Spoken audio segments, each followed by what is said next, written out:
tiitaange moo la waral wax yenn yi nit ba tiitee rek moo la waxee ne ni dem sax ba naan ñi nga xamante ne ñu ngi leen di tirer si manifestation yi du FDS. Quel est l'intérêt pour nos forces, pour la gendarmerie ou la police, de tirer sur des manifestants, sur des civils? Vous savez bien qu'ils n'ont aucun. ba du FDS ñan la te vidéo yi wane ka. Diop. booy dafa daanu. kan ci tali bi xool ci tali bi. donc mission boobu lañ tëj.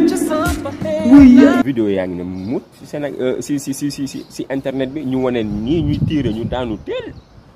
nga taxaw ne du ñoom ñoo tiire man dama yaakaar ne y a quelque chose am na laa xamante ne mu ngay jax-jaxal sam xel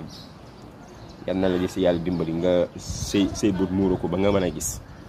yal na la yàlla dimbali say bët muuru ko ba nga mën a gis la réalité ak détermination bi jeunesse bi am ak détermination bi nga xamante ne am nañ ko ngir topp Ousmane Sonko ba tax na lépp laa xamante ne maa ngi la kaa wax di ko wax sa gouvernement